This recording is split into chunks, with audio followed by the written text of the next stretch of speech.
당진에서 50대 작업자가 철제 빔에 깔려 숨지는 사고가 발생했습니다. 서산에서는 돈을 빌려주지 않는다는 이유로 지인의 집에 불을 지른 60대가 경찰에 붙잡혔습니다. 오미크론 변이의 확산으로 학생과 교직원 등 학교에서도 확진자가 폭증하고 있습니다. 같이 사는 가족이 확진돼도 백신 접종 여부와 상관없이 등교할 수 있게 됐는데 의견이 엇갈립니다. 21일부터 사적 모임 인원이 8명으로 늘고 식당 등 매장 영업시간은 밤 11시까지로 유지됩니다. 해외 입국자에 대해선 7일 자가격리 의무가 사라졌습니다. 윤석열 대통령 당선인의 에너지 정책을 맡았던 서울대 교수가 당진 석탄 화력발전소를 핵발전소로 전환해야 한다고 주장했습니다.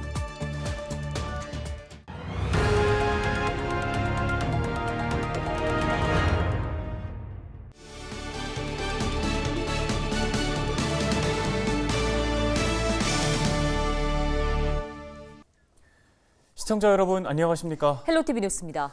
최근 충남에서 노동자 사망 사고가 잇따르고 있는 가운데 당진의 한 공장에서 일을 하던 50대가 철제 빔에 깔려 숨지는 사고가 발생했습니다. 네, 서산에서는 돈을 빌려주지 않는다는 이유로 지인의 집에 불을 지른 60대가 경찰에 붙잡혔습니다. 주말 사건 사고 소식 한범호 기자가 정리했습니다. 당진의 한 철 구조물 제작 공장에서 58살 A씨가 숨진 건 지난 19일 오전 9시 25분쯤. 크레인으로 옮기고 있던 H빔이 근처에 있던 A씨를 덮친 겁니다. A씨는 인근 병원으로 이송됐지만 끝내 숨졌습니다. 경찰은 공장 관계자 등을 상대로 정확한 사고 경위를 조사하고 있습니다. 방안 전체가 시꺼멓게 탔습니다. 지난 19일 낮 12시 50분쯤 서산시 인지면의 한 단독주택에서 방화로 추정되는 불이 났습니다. 이 불로 다친 사람은 없었지만 소방서 추산 1,300만 원의 재산 피해가 났습니다.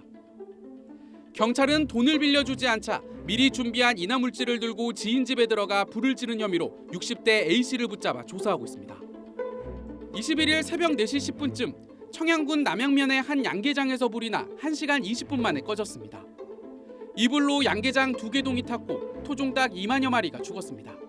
경찰과 소방당국은 CCTV 등을 토대로 자세한 화재 경위 파악에 나섰습니다.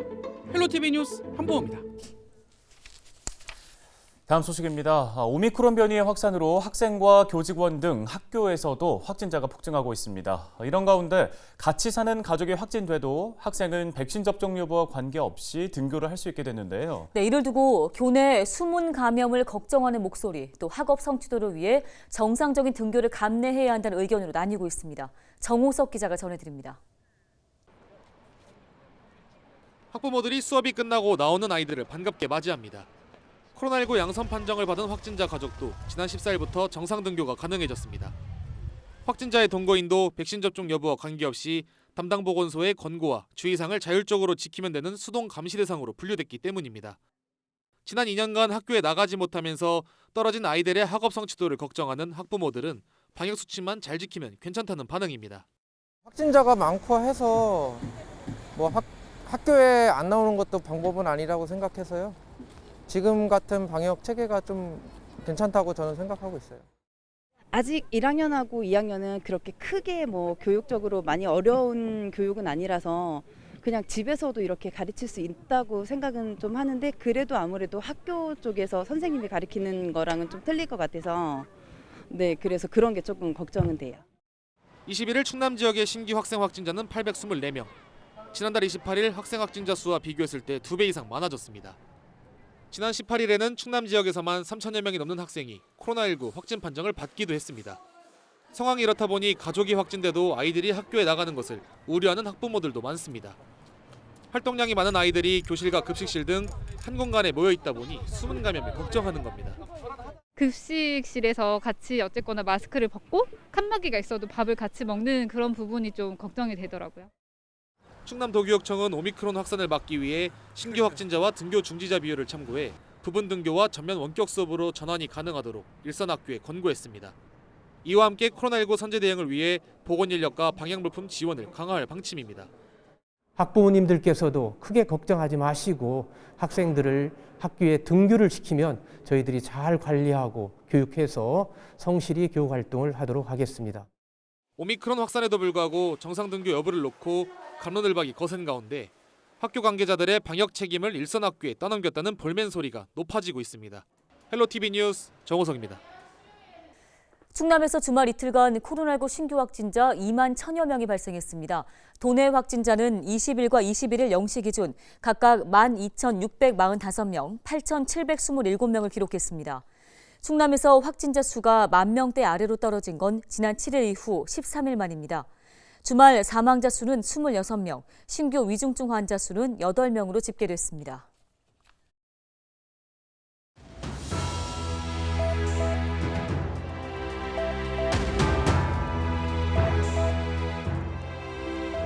전국 코로나19 신규 확진자가 열흘 만에 20만 명대에 접어들었습니다.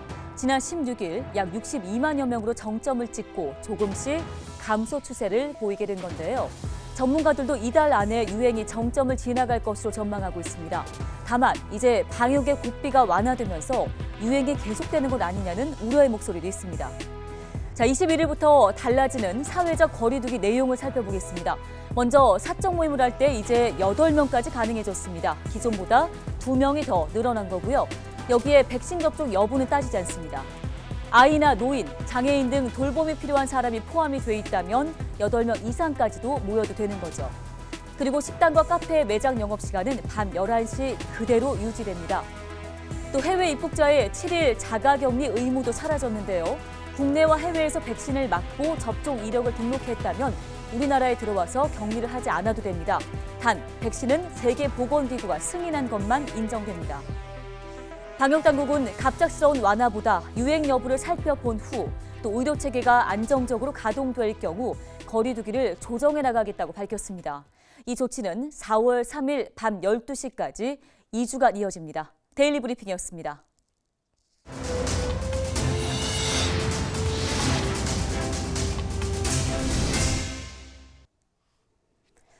충남 시민사회단체가 주환규 서울대 원자핵공학과 교수의 발언을 규탄했습니다. 윤석열 대통령 당선자의 에너지 정책을 책임졌던 주 교수는 지난 18일 한 신문사와의 인터뷰에서 당진 등 기존 석탄 화력발전소가 있던 지역에 소형 모듈 원자로를 지으면 된다고 주장했습니다. 이에 당진 환경운동연합은 21일 기자회견을 갖고 충남은 수도권의 식민지가 아니라며 지역의 희생을 강요하지 말라고 반발했습니다. 특히 당진은 수도권 전기 공급을 위해 20년 넘게 석탄 화력발전 피해로 고통받고 있다며 주 교수에게 사과를 요구했습니다. 정의당 충남도당도 반대 성명서를 내고 전기를 가장 많이 사용하는 수도권에 원전을 건설하라고 밝혔습니다. 당진시가 코로나19로 어려움을 겪는 소상공인 등을 위해 긴급 재난지원금을 추가 지급합니다. 시는 충남도 재난지원금 51억 8,900만 원에 같은 액수의 10일을 추가 책정해 약 13,000명에게 103억 7천여만 원을 지급한다고 밝혔습니다. 집합금지업종에는 200만 원을, 영업제한업종과 종교시설에 100만 원, 경영위기 업종에 60만 원을 각각 지원합니다. 그동안 지원에서 소외됐던 운수업 종사자와 대리운전기사, 문화예술인, 노점상 등에게도 60만 원씩 지급합니다. 신청 기간은 21일부터 다음 달 8일까지이며 당진시 홈페이지나 장애인회관 대회의실을 방문해 접수하면 됩니다.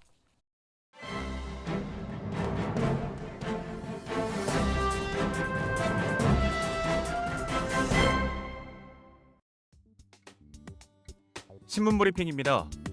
충남도와 일선 시군이 잇따라 재난지원금을 지급하겠다고 발표한 가운데 시기상 6월 지방선거를 앞둔 만큼 과연 적절한지에 대한 논란이 불거지고 있습니다.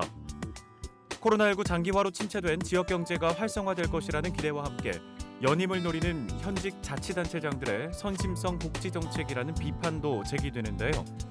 먼저 양승조 충남지사는 지난 14일 도청 프레스센터에서 기자회견을 열고 국가의 지원과 별개로 충남형 긴급 재난지원금을 지급하겠다고 발표한 바 있습니다. 이를 두고 지선을 앞둔 선심성 지급이 아니냐는 지적이 나옵니다. 특히 지원 대상에는 납세 의무를 지지 않는 노점상과 종교시설도 포함됐는데요. 게다가 지원금 지급 결정은 지난 9일 치러진 20대 대통령 선거 이후 채 일주일도 지나지 않은 시점에 발표됐습니다. 이에 앞서 가세로 태양군수와 신경철 군의회 의장 등은 지난 18일 기자회견을 갖고 군민 모두에게 한 사람당 20만 원의 재난지원금을 지급하겠다고 발표했습니다. 청양군은 오는 4월 20일부터 전국 기초단체 최초로 청년수당을 지급하는데요. 만 25세와 35세 청년에게 한 사람당 연간 60만 원을 지역화폐로 지급한다는 계획입니다. 전문가들은 지자체의 이런 움직임이 매표 행위에 가깝다고 지적합니다. 사단법인 한국공공행정학회의 회장을 맡고 있는 최호택 배재대학교 행정학과 교수는 최근 신문과의 통화에서 긍정적인 측면으로 보자면 코로나19로 어려움을 겪는 도민에게 조금이나마 위로가 될 수 있지만 선거를 앞둔 시점인 만큼 매표 행위에 가깝다고 진단하면서 지원금을 주는 지역 단체장들이 대부분 지선 출마를 선언했거나 출마를 적극적으로 검토 중이기 때문이라고 꼬집었습니다. 신문 브리핑이었습니다.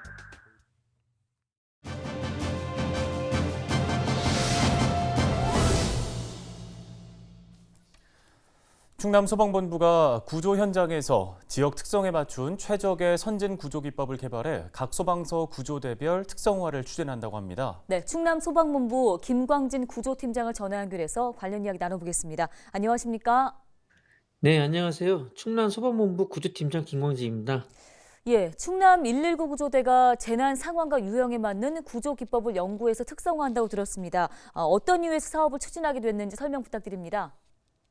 네, 충남은 대도시와 농어촌에서 일어나는 여러 가지 재난 유형의 특성을 모두 갖고 있습니다. 특성화된 구조대 운영이 매우 필요한 상황이었는데요.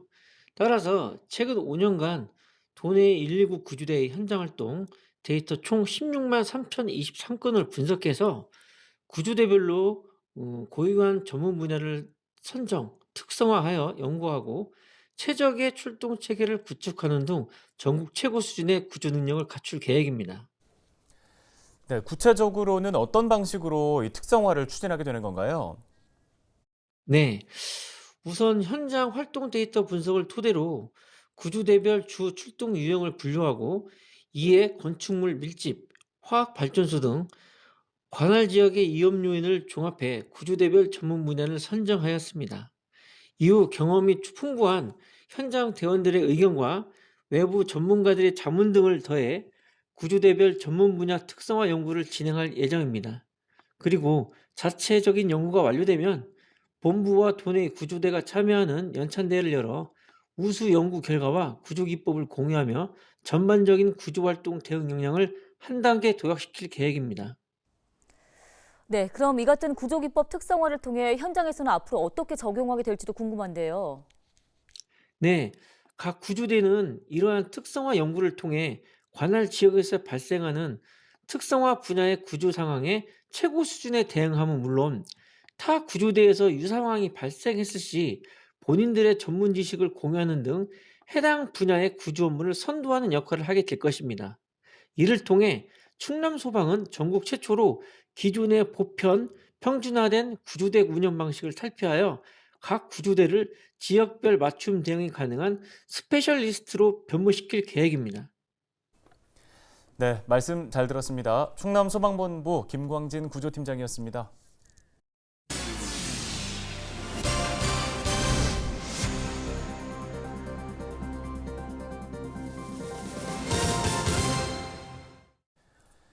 충남 지역 폐기물 관련 시설 화재 가운데 절반 이상이 자연 발화 때문에 발생한 것으로 나타났습니다. 충남 소방본부는 최근 5년 동안 폐기물 관련 시설 화재 21건이 발생했으며 이 가운데 절반이 넘는 12건은 자연 발화로 볼 수 있는 화학적 요인이 원인이었다고 밝혔습니다. 다음으로는 부주의가 3건, 기계적 요인이 2건 순이었습니다. 소방본부는 폐기물 시설 화재의 경우 진압에 상당한 시간과 인력, 장비가 투입되는 만큼 관계 당국에 각별한 주의를 당부했습니다. 수소 규제 자유특구로 지정된 충남에서 본격적인 실증 사업이 시작됩니다. 중소벤처기업부와 충남도는 수소 에너지 전환 규제 자유특구인 충남에서 첫 번째 과제인 가정용, 건물용 수소 연료전지 발전 시스템 실증에 돌입했다고 밝혔습니다. 이번 사업은 5개의 사업자가 참여해 오는 11월까지 완료한다는 계획인데요. 또 충남 수소특구에서는 올해 안에 다른 실증 과제인 수소 충전 시스템과 수소 드론 장거리 비행 실증에도 착수할 예정입니다. 오늘 저희 헬로티비 뉴스가 준비한 소식은 여기까지입니다. 네, 시청해주신 여러분 고맙습니다.